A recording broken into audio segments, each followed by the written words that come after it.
तुम्हारा मित्र हो जाए, अपना मित्र हो जाए, ऐसा इसका नाम क्षमा है। आज क्षमा की बात है और वह क्षमा इतनी गहराई से, वह क्षमा शब्दों वाली ना हो, वह क्षमा भावना वाली हो, वह क्षमा साधना वाली हो, वह क्षमा आराधना वाली हो, वह क्षमा अनुभव वाली हो, वह क्षमा अनुभूति वाली हो। ऐसी क्षमा की यहाँ महिमा बताते हुए कि इतनी गहरी में चले जाओ कि सारे विश्व के लोग ही अपने मित्र बन जाए। क्षमा का अर्थ है कि इतने गहरे में जाओ, इतने गहरे में चले जाओ ताकि सारा विश्व ही अपना मित्र बन जाए। इसका नाम क्षमा है। और ऐसी क्षमा की भावना के साथ में जहाँ चलते हैं तो वह क्षमा एक प्रार्थना का रूप धारण करती है और वह क्षमा एक महासागर का रूप धारण करती है। और ऐसे महासागर की ओर चले तो जो नम्र होने को राजी हो जाता है वही क्षमा धर्म का अधिकारी हो जाता है। नम्र कहते हैं उत्तम मार्गो धर्म में कल आता है, लेकिन आज तैयारी है। नम्र होने को राजी है तो वही क्षमा का अधिकारी है, अधिकारी है। जो नम्र होने को राजी है वह क्षमा का अधिकारी है। और जब क्षमा का अधिकारी है तो यहाँ सचेत करते हैं क्रोध अग्नि है, क्रोध अग्नि के समान है, क्षमा पानी के समान है, उत्तम क्षमा महासागर के समान है। ये भावना यहाँ धरी और इसको बार बार भगवान क्षमा के सूत्रों के साथ समझो, गुरु महाराज की गाथाओं के अनुसार भी समझो। वह क्षमा कैसे है, जहाँ क्षमा का मतलब होता है, माँ कहते हैं महिमावत स्वभाव को, छा कहते हैं कर्म यात्रा की क्षय होने की अवस्था को। जहाँ कर्म की यात्रा का क्षय हो और स्वभाव से जिसका मिलन हो उसका नाम क्षमा। क्षमा एक महासिद्धि है। ऐसी क्षमा का बार बार संदेश दिया जाता है। क्षमा की भावना भाई जाती है, क्षमा की साधना की जाती है, क्षमा का उच्चारण कराया जाता है, क्षमा के गीत गाए जाते हैं और क्षमा का स्मरण इसलिए कराया जाता है कि बस स्वभाव का विस्मरण हो जाता है। इसलिए क्रोध अग्नि के समान काम करता है। जहाँ क्रोध देखो अग्नि के समान है, क्षमा पानी के समान है। और आगे चलो तो और उत्तम क्षमा महासागर, महासागर उस नीर की शीतलता के समान है। इसका नाम उत्तम क्षमा है। और इस उत्तम क्षमा की विराटता को अगर देखें भगवान, कहीं कोई नाव में बैठकर जाता था कथा सुनाने, किसी दूसरे गांव में जा रहा है, बीच में एक नदी पड़ती है, छोटा सा एक नाव का स्थान है, एक छोटा सा नाव है, बाहर मात्र स्थान है, बैठकर वो जाता है और जाने के साथ इतना भाव जागृत होता है कि जितनी देर वो नदी पार करता है, एक नाविक है और एक वो कथा सुनाने जा रहा है, वो उसमें नाव चलती है यहाँ से वहां तक। इतनी नाव की पार करने का इतना समय लगता है, उसमें एक बार ऐसा योग बना कि जितनी देर वो नाव पार करके वो व्यक्ति कथा सुनाने वाला जा रहा है, नाव तो नाविक चलाने वाला वो है ही नाविक, लेकिन कुछ उसने चर्चा करी, कुछ सत्संग करा, कुछ भावना भाई, कुछ भावना सत्संग भाई, तो कथा सुनाने वाले ने उसे कथा सुनाई। और जैसे कथा सुनने में आई तो ये कथा सुनने का भाव जागृत हुआ, एक मगरमच्छ के कान में ये शब्द कुछ पड़ गए। उसने समय अपना निश्चित कर लिया, एक समय निश्चित हो गया, इतने समय ये बैठता है, इतने समय ये जाता है, इतने समय में इतनी यात्रा में कुछ लेने मिल जाता है। दिन निकल गए, वो अपना काम चलता रहा, उसके दिन चलते रहे। एक बार उस मगरमच्छ ने कहा, बिल्कुल ईमानदारी से कहा, घाट पर उतरने के बाद जब वो सुना के वापस आया तो उसको एक बार एक बहुत अच्छी बात सुनाई उसने। बोले तुम इस नाव में बैठकर उस पार क्यों जाते हो? बोले मैं इसलिए जाता हूँ कि वहां कथा सुनाने जाता हूँ। तो बोले कथा सुनाने क्यों जाते हो, किन्हें कथा सुनाते हो? बोले जो लोग रहते हैं, जो क्रोध मोह माया में आसक्त रहते हैं, ऐसे लोगों को थोड़ी ये कथा की सत्संग की बात बताते हैं। इसलिए बात बताते हैं कि कम से कम लोग क्रोध कम करें। इसलिए बात बताई जाती है कि क्षमा के भाव को धारण करें। इसलिए सत्संग बताया जाता है कि मोह का परिणाम कम हो। इसलिए सत्संग का भाव बताया जाता है कि पाप का परिणाम कम हो। ऐसी बात उसने मगरमच्छ से सुनी। बोले एक काम कर सकते हो तुम, बस इतना काम करो, बस एक काम करो हमारा, और वो काम इतना सा है कि तुम रोज हमें कथा सुनाओ, बिल्कुल निश्चिंता से सुनाना, और मैं तुम्हारे साथ धोखा नहीं करूंगा, बिल्कुल ईमानदारी से छल नहीं करूंगा, क्योंकि मैं भले त्रियंच गति का जीव इसमें रह रहा हूं जल में, लेकिन तुम ईमानदारी से सत्संग सुनाना, मैं छल नहीं करूंगा, इतना विश्वास करना। एक मनुष्य प्रकृति का जीव भले कोई छल के परिणाम आ सकते हैं, लेकिन मैं छल नहीं करूंगा। एक भावना है बस कि कथा रोज सुनाना, समय बता दूंगा, उतने समय पे घाट पे बिल्कुल बैठूंगा साथ। बोले इतनी बात है? बोले कथा तो सुना दूंगा, लेकिन बोले कथा मैं फ्री में नहीं सुनूंगा। बोले कथा सुनाऊंगा, तो बोले कथा तुम सुनाओगे, मैं कथा सुनूंगा, इतना सा काम करना कि बस एक हम तुमको जो असरपियों का नीचे वैभव पड़ा है, वो वैभव ला के जरूर हम तुमको देंगे। इतना उसको लोभ हो गया। आ रहा है भाव पकड़ में, क्रोध अग्नि है, ये समान है, और क्षमा पानी के समान है। उत्तम क्षमा तो महासागर है। पड़ा था वहां सर्पियों का नीचे पिटारा। उसने कहा एक काम करना, रोज कथा सुनाना, हम तुम्हारे लिए 5-5 असरफियां रोज दे, और रोज देंगे। समय निश्चित हो गया। कल से ही उसने सुनाना प्रारंभ कर दिया, और संयोग की बात वो रोज सुनाता गया, और रोज कहे अनुसार वो सर्पियां उसको देखा गया।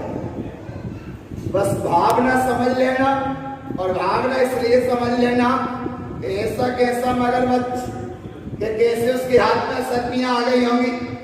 बोले नीचे इस जल सत्ताए में, अथाय में बहुत कुछ पड़ा है, बहुत कुछ छिपा है, लेकिन लोग पा नहीं पाते, समझ नहीं पाते। इस सुमेरु पर्वत की यात्रा को भी देखो, उस सुमेरु पर्वत के नीचे करोड़ों अरबों टन सोना पड़ा है, लेकिन खोज किसी की नहीं।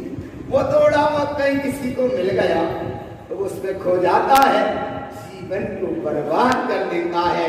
और जरा से सोने के चक्कर में वो सोना हराम कर देता है, और सोना तो रह गया जहाँ के था, उसका जीवन तमाम हो जाता है। इसका नाम पढ़ा था, सुनाता गया कथा वो, और वो सर्पियां देता गया, महीनों निकल गए।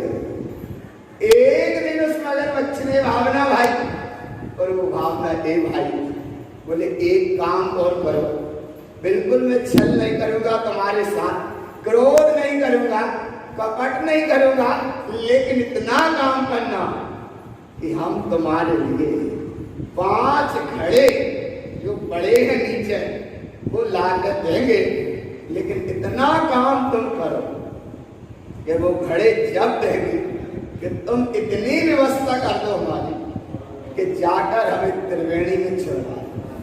कहाँ छुड़वा दो? जैसे तुम्हारी व्यवस्था हो सके। वो कथावाचक था, लोभ आ गया उसको, और उस लोभ के परिणाम में ये घटना घटी, तो उसी जैसे भी व्यवस्था की गई, कराई गई, ठेला में रख के कैसे करके उसको वहां त्रिवेणी में छोड़ दिया गया। और उसने भी वचन के अनुसार उसे जितना देना था बिल्कुल दिया, और वो जैसे ही लेकर वापस सोना होता है, उस मगरमच्छ को बड़ी हंसी आई। वो तो चला गया त्रिवेणी में, त्रिवेणी माने ये महासागर में, वो तो गया महासागर में, उसको हंसी आई। उसने सोचा, पूछा कि बोले ये बताओ, तुमने इतनी हमने व्यवस्था करी और तुम हम वापिस जा रहे हैं, तुमको हंसी क्यों आ गई? तब वो मगरमच्छ कहता है उस कथावाचक से कि बस हंसी का कारण तुम हमसे मत पूछो, ये हंसी का कारण पूछना है। जिस गांव में, नगर में तुम रहते हो, वहां एक कुम्हार रहता है, उस कुम्हार के यहाँ एक गधा है, बस उससे तुम पूछना, वो बता दे। वो आता है, लौट के आया और आने के बाद उसने देखा, पूरे गांव में खोज करी, बोले कौन कुम्हार है और उसके पास कौन सा गधा है। उस सहयोग की बात वो गांव में पूरे में खोज करी, उसे कुम्हार भी मिल गया और कुम्हार से उसने पूछा कि तुम्हारा वो गधा कहाँ है।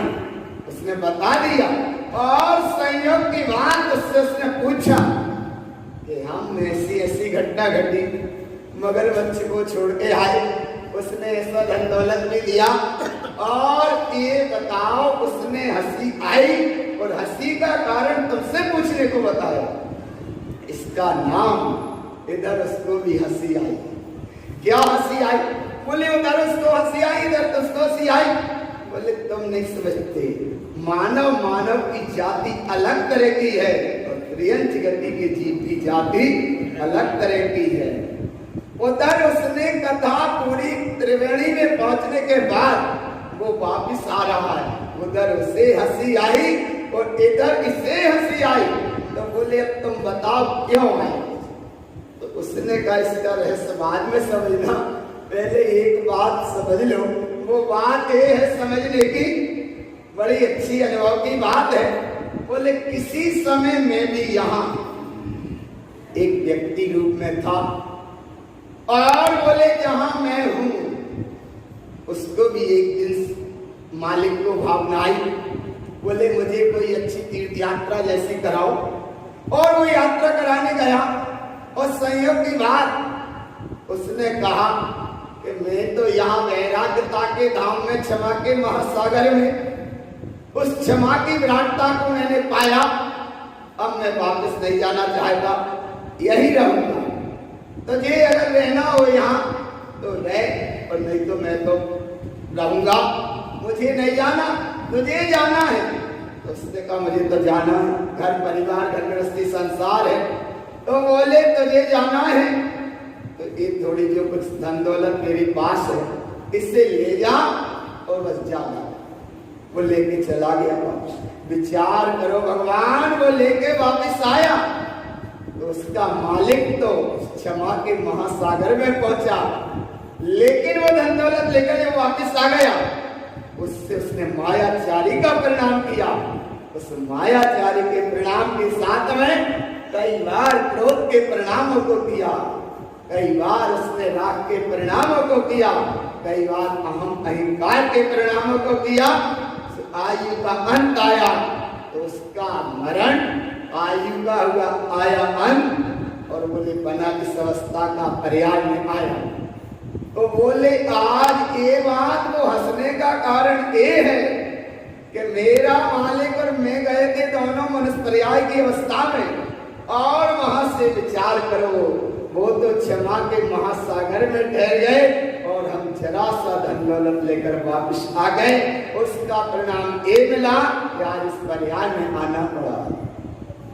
और बोले हंसने का कारण ये रहा, तुम भी नहीं समझ पाए इस तत्व को, नहीं पहचान पाए इस अखंडता को, नहीं समझ पाए इस क्षमा की विराटता को, नहीं समझ पाए इस क्षमा की पावनता को, नहीं समझ पाए समा की सम्राटता स्वराज सत्ता को, नहीं पहचान पाए।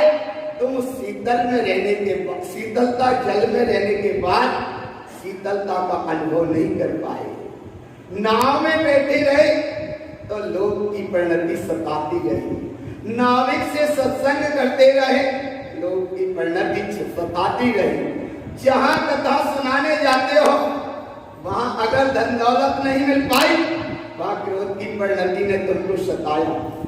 और वो मगरमच्छ के हंसने की जो कथा आई, बस इतनी सी बात थी कि वो मगरमच्छ 2-2, 5-5 असरती दे देकर सत्संग सुनता रहा, और सत्संग सुनने के परिणाम में ये परिणाम आया कि उसके क्रोध कसाय का समन हुआ। और उस समन का मतलब ये है कि क्रोध अग्नि के समान है, क्षमा पानी के समान है, उत्तम क्षमा महासागर के समान है। बोले वो तुमको थोड़ा थोड़ा धन देता गया, तुम लोग में कथा सुनाते गए, एक दिन उसका भाव आ गया, उसने तुमको धन दौलत जो भी दिया, उसके परिणाम लोभवश होकर उसे तुम महासागर त्रिवेणी में छोड़ आए। वो धन दौलत देकर त्रिवेणी के महासागर में पहुंच गया, और तुम ऐसे अभागे रहे कि जरा सी धन दौलत लेकर त्रिवेणी से वापस आ गए। हरा भाव पकड़ में, इसका नाम है उत्तम क्षमा महासागर के समान। जरा सा वो धन दौलत देकर वो तो आग पहुंच गया उस महासिंधु में, और तुम जरा से धन दौलत के लोभ में आकर कहां विराटता की ओर पहुंच कर ली, कहां तुम वापिस आ गए। इसलिए हंसी का कारण ये है। और अगर इस हंसी के कारण रहस्य को और भी समझो तो बड़ी एकाग्रता से समझो, तन्मयता से समझो। इसलिए भगवान क्षमा बड़ी विराटता की धारा है, क्षमा बड़ी पावनता का संदेश देती है, क्षमा एक सम्राटता का अनुभव कराती है, क्षमा तुम्हें तुम्हारी शब्दता की प्रतिकूल उसका अनुभव कराती है, और क्षमा वह है जिसका नाम है कि प्रतिकूलता की अवस्था में भी जो अपने अस्तित्व को ना खोए, प्रतिकूलता की अवस्था में भी जो अपनी सीमा से बाहर ना जाए, उसका नाम उत्तम क्षमा है। कितनी ही प्रतिकूलता की घटना घट जाए, लेकिन क्षमा अपनी सीमा ना छोड़े, इसका नाम उत्तम क्षमा है। और ऐसी उत्तम क्षमा के साथ और अगर आगे चलते हैं तो ऐसी क्षमा, उत्तम क्षमा धर्म के धारक इस पृथ्वी पर महामुनिराज देवता के समान है। महामुनिराज हैं, वीतरागी हैं, भावलिंगी हैं, निर्ग्रंथ हैं, वे साधु हैं, वे उत्तम क्षमा के धारी इस पृथ्वी पर देवता के समान, वे क्षमा के महासागर। 500 मुनियों को घानी में भेज दिया, लेकिन मेरी उत्तम क्षमा न जावे। आ रहा है भाव पकड़ में भगवान। और आज पक्का कर लेना उत्तम क्षमा। इतना उत्सर्ग होने के बाद मेरी उत्तम क्षमा न जावे। गुरु बाबा को इतना उत्सर्ग हुआ, लेकिन मेरी उत्तम क्षमा न जावे। अरे तीर तमंचा दुनिया के सारे चक्र चलावे, लेकिन मेरी उत्तम क्षमा न जावे। पूजा में प्रतिदिन पढ़ते हैं, गाली सुन मन खेद ना, और गुण को कितने तेजी से पढ़ते हैं। और असल में इसको पढ़ना चाहिए अच्छा जब पूरी उपस्थिति हो, भीड़ जाओ। वो पढ़ भी जब लेते हैं, वो पढ़ने वाले ने पढ़ लिया, 2-4 जनों ने सुन लिया, और साल भर तो कर। अरे भगवान, ऐसे समय पे मैं लाइनें पढ़ो, एक ही लाइन कल्याणकारी है, उत्तम क्षमा कहो रे भाई। ये भाव पर भाव देखो, जस पर भाव सुखदाई, जाको नाम उत्तम क्षमा है। और ऐसी उत्तम क्षमा की सम्राट सत्ता को कितनी ही प्रतिकूलता की अवस्था आए, सब कुछ छूट जाए, लेकिन मेरी उत्तम क्षमा ना जाए। इसका नाम ये महामुनिराज देवता इस पृथ्वी पर चलते हुए देवता के समान है, क्योंकि ये है उत्तम क्षमा के महासागर। और ऐसी उत्तम क्षमा के महासागर विराटता का जो अनुभव करते हैं, उसका नाम उत्तम क्षमा है। और ऐसे उत्तम क्षमा के साथ और चलते हैं तो आगे लिखो, जब तक हृदय पृथ्वी के समान नहीं बनेगा, तब तक हृदय में क्षमा कैसे प्रवेश होगी? कैसे प्रवेश होगी? आरा भगवान पृथ्वी हृदय, पृथ्वी को क्या उपमा दी है? क्योंकि पृथ्वी इंद्रित अवस्था में भी आता, लेकिन उसकी उपमा क्यों दी है? कितना वो संकट सहती है, लेकिन भगवान इतना संकट सहने के बाद जब भी उसकी यह है बड़ी प्रार्थना है क्षमा की, और ऐसे क्षमा के परिणाम को बार बार कहा है कि ऐसी क्षमा हृदय में आती है, ऐसी क्षमा का परिणाम हर समय जागृत रहे, और ऐसे क्षमा के भाव का ऐसा भाव जागृत रहे, अर्घावतारण असिप्रहारण में सदा संताधरण। अर्घावतारण माने लोग आरती भी उतारेंगे और लोग तलवार का भी प्रहार करेंगे। ये संसार बड़ा सार है, तुम खड़े होके चलोगे तो पैर के बल भी नहीं चलने देंगे, और हाथ से भी चलने लगो तो हाथ से भी नहीं चलने देंगे, और हाथ पैर से भी चलने लगो अब ऐसा नहीं चलने देंगे। संसार बड़ा विचित्र है, इसलिए भगवान कहीं कोई विचित्र नहीं है, जो सब है निश्चित है। पिता पुत्र चला जा रहा है, और संयोग की बात एक उसके साथ हुई है, अब है माने गलाई तो घोड़ा ही है, इसलिए भगवान विचार करो पैदल जा रहा है और लोगों के बीच से निकले। लोगों ने कहा कैसे मूर्ख लोग हैं, खाली घोड़ा जा रहा, दोनों पैदल जा रहे। तो उनने सुनी कान में, फिर दो ही बैठ गए। अगले गांव में पहुंचे तो बोले कैसे मूर्ख लोग हैं, दो दो लदे जा रहे हैं। उसमें से एक उतर गया बेटा, बाप बेटा चला जा रहा। तीसरे गांव में पहुंचे, बोले कैसे मूर्ख है ये, वो बेचारा छोटो सा बेटा तो पैदल जा रहा है आ रहा ना। तो उसने ये शब्द सुने, वो भी नीचे उतर गया, बेटा को बैठा लिया। और अगले चौथे गांव में पहुंचे, बोले कैसा कलयुग कोई आधा जमाना, बिल्कुल बेचारा बूढ़ा बाप पैदल जा रहा है, तो जवान सा बेटा आ रहा है ना, बैठा जा रहा। वो शब्द बेटा ने फिर सुने, तो फिर नीचे उतर गए। बोले क्या करें, माने ना खाली जा सकते, ना दो बैठ के जा सकते, ना एक बैठ के जा सकते, और ना दो ही बैठ के जा सकते। बोले क्या अवस्था है? वह पिता से पुत्र ने पूछी। बोले कछु मत समझो, संसार को स्वरूप ऐसा ही है, इसीलिए भगवान दृष्टि रखो एक ही सतम देव की। बड़े अनुभव का विषय है, क्षमा बड़ा महासागर है, और ऐसी प्रार्थ क्षमा के लाने आज पक्का संकल्प भाव पूर्वक भाव भगवान कि कम से कम क्षमा करो, तो सट काय के जीवों की क्षमा करो। सब अग्नि का, जल का, वायु का, पृथ्वी का, बृहस्पति का है, और 10 काय के जीवों की, ये भी क्षमा का परिणाम है। ऐसी क्षमा का परिणाम भी करो, और ऐसी क्षमा के परिणाम को यहाँ देखते हैं तो ऐसे साधु तो महामुनिराज विराटता के क्षमा के महासमुद्र जैसे हैं, लेकिन ग्रस्त अवस्था में भी क्षमा का परिणाम है। एक तरफ क्षमा धर्म है और एक तरफ उत्तम क्षमा धर्म है। तो क्षमा और उत्तम क्षमा, तो क्षमा भी करो और उत्तम क्षमा का शुभारंभ भी करो। कैसे शुभारंभ करें? धर्म का शुभारंभ कहां से होता है? धर्म का शुभारंभ कहां से होता है? तो सबसे पहले चित्त की भूमि तैयार करो। क्या भूमि तैयार करो? बोले इसकी ये भूमि तैयार करो।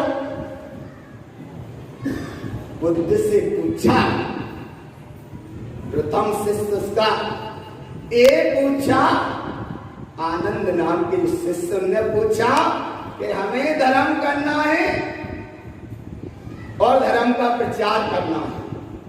तो बोले इतना काम करना है? बोले ये बताओ तुम किस तरफ जाएं और कौन से तरह के तरफ के लोग अच्छे हैं।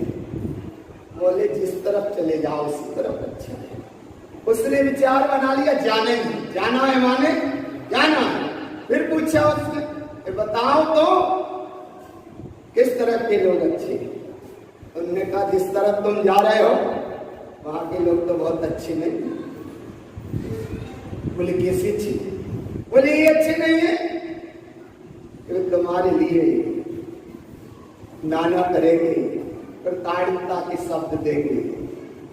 तो वो कहते हैं कि प्रताड़ित के शब्द तो ही देंगे। बोले सुन, प्रताड़ित भी नहीं दे सकते, वो तुम्हारे लाने और भी उत्सर्ग कर सकते हैं। तो बोले उत्सर्ग ही तो करेंगे ना। बोले उत्सर्ग नहीं और भी तुम पे घटना कर सकते हैं। बोले क्या कर सकते हैं? बोले तुम पे वो लाठी का तलवार का परिहार भी कर सकते हैं। तो बोले परिहार ही तो करेंगे और तो कुछ नहीं। बोले नहीं, परिहार भी नहीं कर सकते, और भी क्या कर सकते हैं?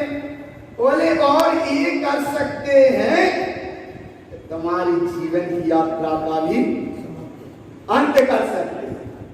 तब उस आनंद ने कहा कि उस गांव के लोग कितने अच्छे होंगे कि कम से कम हम धर्म के आत्मा के प्रचार में, और अगर जीवन की यात्रा समाप्त हो जाए तो भी मेरी उत्तम क्षमा न जावे। कौन सी क्षमा? मेरी उत्तम क्षमा न जावे। लाठी तीर तमंच चलावे, लेकिन मेरी तो उत्तम क्षमा न जावे। बोले अगर ऐसा भी घटता है तो घट जाने देना। बोले घट जाने दो, लेकिन मैं जरूर उस मार्ग में जाऊंगा। अब बताओ वहां के लोग कैसे हैं? तब बुद्ध ने कहा वहां के लोग इतने अच्छे हैं, बहुत अच्छे। तुम जाओ वहां, जाओ और बहुत अच्छे से तुम्हारा प्रचार होगा। क्या होगा? बोले तुम मरने को भी है तैयार, और फिर भी अंदर से शब्द निकले कि मेरी उत्तम क्षमा न जावे। इसका नाम क्षमा धर्म है। ग्रस्त भूमिका के अनुसार देखो, गोपाल दास परैया का उदाहरण कई बार आता है कि जो पत्नी इतनी कर्कश संयोग मिला हो और वो इतनी गरजती हो और एक दिन गर्म का माड़ का पानी डाल दिया हो, और भी हाथ जोड़कर क्या कह रहे हैं? आज तक जो गर्जना रही जिसकी, आज इसका नवा बरसना होगा। उस बरसने के परिणाम में अंदर से क्या निकला? भले बोले तू गर्म पानी बरसा गए, लेकिन मेरी उत्तम क्षमा ना ला। आया ना? बोले पानी तो पानी, तू गर्म माड़ का पानी बरसावे, लेकिन मेरी उत्तम क्षमा ना जावे। ऊपर जिन हाथों से तू पानी डालते जावे और वे नीचे हाथ जोड़े कह रहे हैं मेरी उत्तम क्षमा न जावे, इसका नाम क्षमा धर्म है। और ऐसी जब क्षमा है, ऐसा क्रोध के निमित्त मिलने पर भी कसाय नहीं करता, यही उत्तम क्षमा की अभिव्यक्ति है। ऐसे वचन ही मत बोलो जहाँ बोलने के बाद क्षमा मांगने पड़े, लेकिन क्षमा तो मांगत नहीं। और नहीं तो भगवान गलती भी करे जाओ और क्षमा भी ना मांगो, ऐसा भी नहीं। क्षमा तो मांगना, लेकिन ऐसे शब्द ना बोलो बुद्धिपूर्वक। भैया बोल भी दे और फिर क्षमा तो बोल दे तो वाणी ऐसी बोलिए, मन का आपा खोए और इनको शीतल करे, आप शीतल होए। जाको नाम उत्तम क्षमा भाव है। और ऐसे क्षमा भाव को, क्योंकि क्रोध अंधा होता है, क्षमा वीरस्य भूषणम, क्षमा वीरों का आभूषण होता है। ऐसी आज उत्तम क्षमा की महासम्राटता इस पर्युषण परवादी राज के जिन धर्म के जिन शासन के अनुसार महाकुंभ में प्रवेश किया। कोई यहाँ बाहर का कुंभ नहीं है, कोई अन्य मान्यताओं का कुंभ नहीं है। यहाँ वो कुंभ है, अमृत कुंभ कहा है उत्तम क्षमा को, और विष कुंभ कहा इस संसार की माया को। संसार की माया ये है विष कुंभ, और उत्तम क्षमा जो स्वभाव है उसका नाम है अमृत कुंभ। तो अमृत के कुंभ में आज हुआ शुभारंभ जिसका नाम है उत्तम क्षमा घर। तो ऐसे महाकुंभ में तुम प्रवेश कर रहे हो और आज उस प्रवेशता के साथ उस विराटता की ओर चलना, अपने अंतःतय की ओर चलना, अंतर से हाथ जोड़कर ऐसे भाव हे सद्गुरुदेव माँ जिनवाणी, जिन शासन, जिन धर्म, जिन मार्ग मुझको वर्तमान में इस समय मिला है, ऐसा समय निरंतर हमको मिलता जाए। आत्मसाद रूप ये जिन शब्द हमारे स्मरण अनुभूति का विषय बनता जाए, ऐसे ही मंगल भावना के साथ, बड़ी मंगल भाव के साथ हाथ जोड़ो, बड़ी नम्रता के साथ। देखो एक बार और हमने कहा था कि बाहर से हाथ नहीं जोड़ाओ, माने कहीं ना कहीं अहंकार काम कर। बाहर से हाथ नहीं जोड़ने देता माने अहंकार है, और उपयोग स्वभाव से नहीं जोड़ने देता माने अहम है। अहम उपयोग को स्वभाव से नहीं जोड़ने देता और अहंकार बाहर से हाथ ही नहीं जोड़ने देता। और इतना ही बैठ के नहीं जोड़ेंगे तो फिर कितना जोड़ेंगे? घर में आते परिवार रिश्ते नाते दुनिया के देवे ग्राहक आते तो जल्दी से बैठो बैठो बैठो। एक बिल्कुल जो हाथ जोड़ने लायक भी ना हो, नगर का लोग और वही लगाता हो झाड़ू, और संयोग की बात बन गया वो मंत्री। अब क्या कर रहे हैं? हाँ माने अरे इधर तो ये तीन लोग की माँ जिनवाणी विराजमान है भगवान, और तुम बाहर से व्यवहार से हाथ जोड़ रहे जिन जिनवाणी को, और निश्चय से स्वभाव उपयोग की ओर चले उसके लिए हाथ जोड़ रहे हो। माने उपयोग स्वभाव की ओर जाए, इसका नाम अहिंसा से भी हटना, अहंकार से हटना। तो अहंकार से हटना माने हाथ जोड़ना, अहम भी हटे तो उपयोग स्वभाव से जुड़ना। और जब अंतर में पहुंचो उसका नाम है सोहम। वह सोहम कैसा है? उसका नाम है पंचनंद आनंद परम तत्व परविंद करो नमियो सेठ स्वभाव गुरु वैसी गुप्त लुई गुप्त ज्ञान सरकार तारण तरंग समर्थ मुनि संसार निवास हम जो तो दिन वरम अर्थ की अर्थ संजोर भय विनाश बलि जीवनम ज्ञान कर लो देव को गुरु को धर्म को नमस्कार हो। बोलो गुरु बाबा की, इस तरह तारण तरण महाराज की, भगवान महावीर स्वामी की, 24 तीर्थंकर भगवान की, पंच परमेष्टि भगवान की, 20 तीर्थंकर भगवान की, राज सांगवाणी की, उदय ग्रंथादिराज की, ज्ञान समझ सार ग्रंथादिराज की, उत्तम क्षमा धर्म की जय।